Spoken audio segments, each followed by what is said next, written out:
कल्पना कीजिए, अगर आज इसी पल दुनिया से कागज गायब हो जाए, ना किताबें हों, ना अखबार, ना पैसे, ना एग्जाम, ना कोर्ट के दस्तावेज, ना दवाइयों की पैकेजिंग, डिजिटल स्क्रीन चालू हैं, लेकिन सिस्टम जाम हो चुका है। क्योंकि एक सच्चाई है, दुनिया डिजिटल हो सकती है, लेकिन बिना कागज दुनिया चल नहीं सकती। और हैरानी की बात यह है कि जिस कागज को हम सबसे साधारण चीज समझते हैं, उसके पीछे छुपी है 2000 साल पुरानी कहानी, खून पसीने की मेहनत, खतरनाक रसायन और $1 ट्रिलियन इंडस्ट्री।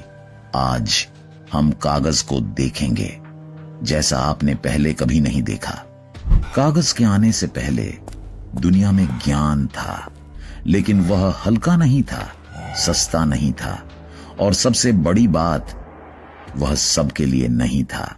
प्राचीन मिस्र में लोग लिखते थे पपीरस पर। दिखने में वह कागज जैसा था, लेकिन जरा सी नमी, जरा सा मोड़ और वह टूट जाता था। ज्ञान नाजुक था, अस्थाई था। यूरोप में हालात और भी कठोर थे। वहां किताबें बनती थीं जानवरों की खाल से, जिसे पार्चमेंट कहा जाता था। एक मोटी किताब के लिए कभी कभी 50 से ज्यादा जानवरों की बलि देनी पड़ती थी। इसलिए किताबें सिर्फ राजाओं, चर्च और अमीरों तक सीमित थीं। चीन में ज्ञान बांस की पट्टियों पर लिखा जाता था। एक किताब इतनी भारी होती थी कि उसे पढ़ने से पहले उठाना पड़ता था। ज्ञान था, लेकिन बोझ बनकर। इन सभी माध्यमों में एक बात समान थी, वे महंगे थे, भारी थे और धीरे बनते थे। इसका मतलब साफ था, अगर आप आम इंसान हैं तो पढ़ना, सीखना, लिखना आपके लिए नहीं था। दुनिया को जरूरत थी एक ऐसे माध्यम की जो हल्का हो, सस्ता हो और बड़ी संख्या में बनाया जा सके। सभ्यता एक ऐसे मोड़ पर खड़ी थी जहां ज्ञान आगे बढ़ना चाहता था, लेकिन उसे ले जाने वाला रास्ता नहीं था। और ठीक यहीं इतिहास ने करवट लेने की तैयारी कर ली। ईसा की दूसरी सदी, चीन का शाही दरबार, जहां प्रशासन, टैक्स और कानून सब कुछ लिखित रिकॉर्ड पर चलता था। लेकिन समस्या वही थी, लिखने के लिए जो माध्यम थे वे या तो भारी थे या महंगे या जल्दी नष्ट होने वाले। इसी दौर में सामने आया एक नाम, काई लून। एक साधारण दरबारी अधिकारी, लेकिन असाधारण सोच के साथ। काई लून ने कोई जादू नहीं किया, उसने सिर्फ ध्यान दिया उन चीजों पर जिन्हें लोग फेंक देते थे। पुराने कपड़े, पेड़ों की छाल, मछली पकड़ने के जाल और पानी, इन सब को उसने छोटे छोटे टुकड़ों में काटा, पानी में भिगोया, फिर उन्हें पीसकर एक गाढ़ा घोल बनाया। इस घोल को एक जालीदार फ्रेम पर फैलाया गया। पानी नीचे बह गया और ऊपर रह गई रेशों की एक पतली परत। जब वह परत सूखी तो इतिहास में पहली बार असली कागज जन्मा। यह हल्का था, सस्ता था और सबसे अहम, इसे बड़ी संख्या में बनाया जा सकता था। चीन ने इस तकनीक को अपनी सबसे कीमती संपत्ति माना। कई सदियों तक कागज बनाना राज्य का गुप्त विज्ञान रहा, लेकिन इतिहास बताता है ज्ञान को दीवारों में कभी कैद नहीं रखा जा सकता।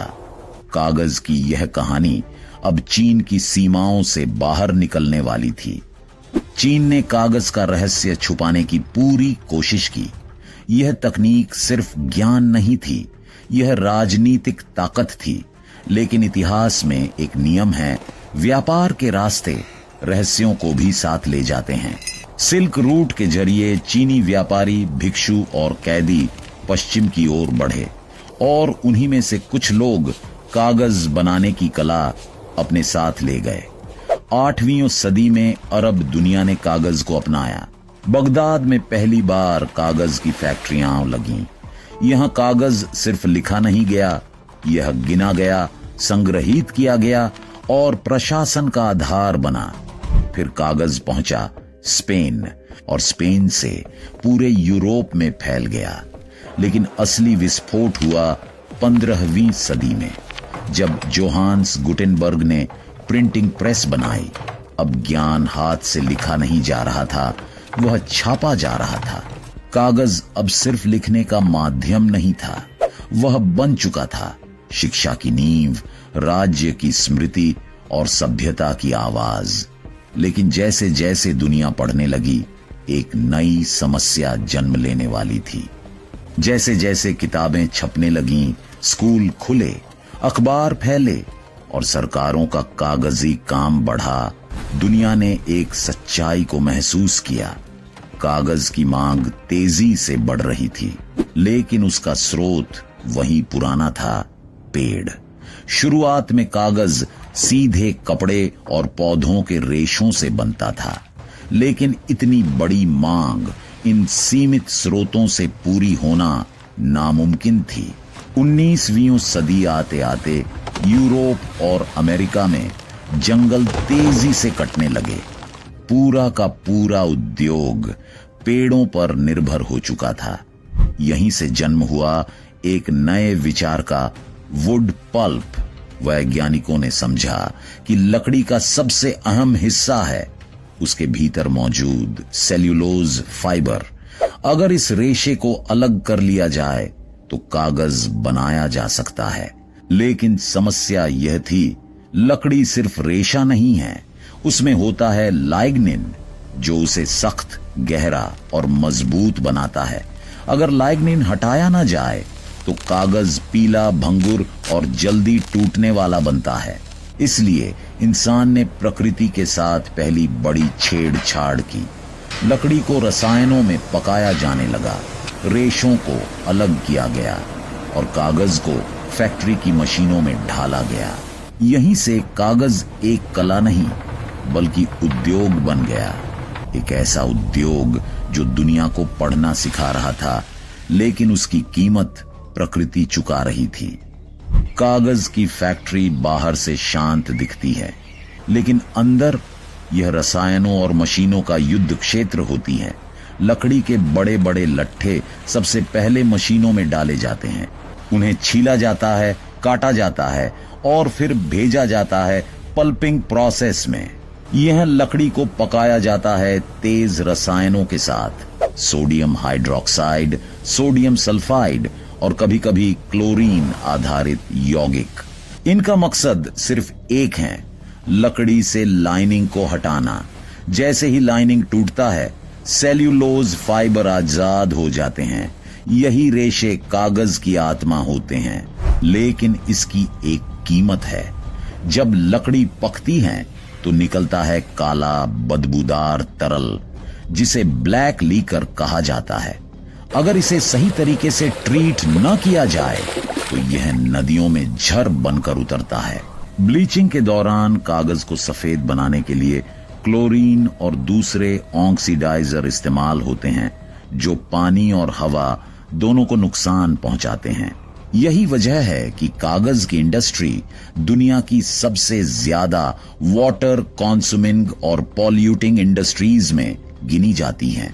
कागज पढ़ाई फैलाता है, लेकिन उसकी स्याही के पीछे प्रकृति की चुप चीख छुपी होती है।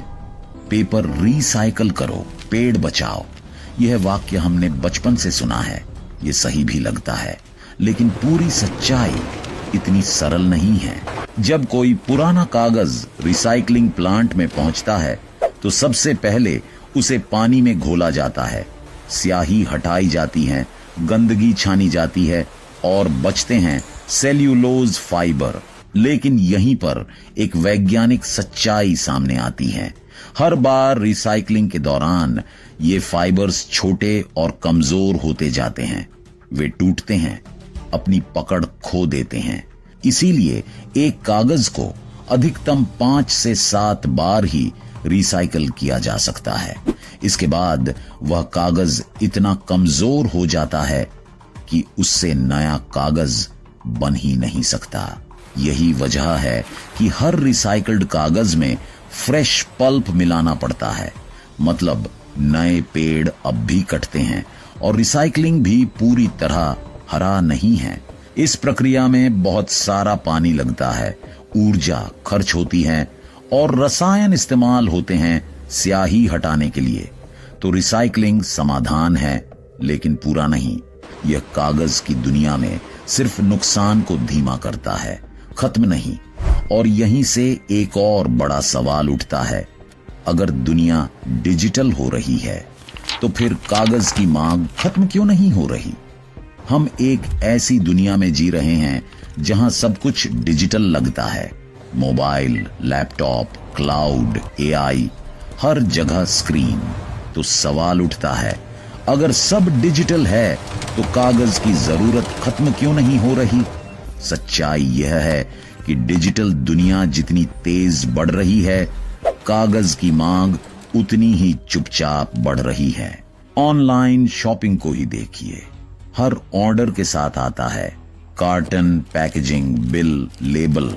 ई कॉमर्स ने कागज की खपत कम नहीं बल्कि कई गुना बढ़ा दी है। अस्पतालों में डिजिटल रिपोर्ट्स हैं, लेकिन प्रिस्क्रिप्शन, कंसेंट फॉर्म और इमरजेंसी रिकॉर्ड अब भी कागज पर होते हैं, क्योंकि संकट के समय बैटरी नहीं, कागज भरोसेमंद होता है। अदालतों में डिजिटल फाइलें मौजूद हैं, लेकिन फैसले, हलफनामे और कानूनी दस्तावेज अब भी कागज पर ही वैध माने जाते हैं। और परीक्षाएं, दुनिया भर में करोड़ों छात्र अब भी कागज पर ही अपना भविष्य लिखते हैं। कागज का सबसे बड़ा गुण यह है कि उसे पढ़ने के लिए ना बिजली चाहिए, ना नेटवर्क, ना पासवर्ड। डिजिटल तेज है लेकिन नाजुक है, कागज धीमा है लेकिन स्थायी। इसी संतुलन की वजह से कागज आज भी डिजिटल दुनिया की रीढ़ बना हुआ है। जो कागज हम रोज इस्तेमाल करते हैं, नोट उससे नहीं बनते। अगर नोट साधारण कागज से बनते तो वे पहली बारिश में घुल जाते। असलियत यह है कि करेंसी पेपर पूरी तरह अलग विज्ञान है। ज्यादातर देशों में नोट बनाए जाते हैं कॉटन और लाइनन फाइबर से। कुछ देशों में पॉलीमर बेस्ड नोट भी इस्तेमाल होते हैं। कॉटन फाइबर लकड़ी से ज्यादा मजबूत होता है, लचीला होता है और सालों तक टिकता है। लेकिन मजबूती ही नोट की असली पहचान नहीं। नोटों में छुपा होता है एक पूरा सुरक्षा तंत्र, वाटरमार्क जो रोशनी में ही दिखता है, सिक्योरिटी थ्रेड जो कागज के भीतर ही बुना जाता है, माइक्रो प्रिंटिंग इतनी बारीक कि नंगी आंख से दिखे ही नहीं, और खास स्याही जो रंग बदलती है या यूवी लाइट में चमकती है। इन सब का एक ही मकसद है, नकली नोटों को रोकना। इसीलिए करेंसी पेपर की तकनीक टॉप सीक्रेट होती है। इस पर काम करने वाली फैक्ट्रियां सीधे सरकार के नियंत्रण में रहती हैं, क्योंकि नोट सिर्फ लेन देन का साधन नहीं होते, वे देश की अर्थव्यवस्था, विश्वास और संप्रभुता का प्रतीक होते हैं। एक नोट छापना छपाई नहीं, राष्ट्रीय सुरक्षा का निर्णय होता है। दुनिया बदल रही है, कागज भी बदल रहा है। आज वैज्ञानिक पेड़ों के अलावा कृषि कचरे, केले के रेशों, हेम्प और यहां तक कि पत्थर से भी कागज बना रहे हैं। कागज शायद पहले जैसा नहीं रहेगा, लेकिन वह खत्म भी नहीं होगा, क्योंकि कागज सिर्फ एक वस्तु नहीं, वह भरोसा है, स्मृति है और सभ्यता की सबसे शांत आवाज है। शायद दुनिया बिना इंटरनेट के रुक जाए, लेकिन बिना कागज वह आगे बढ़ ही नहीं सकती।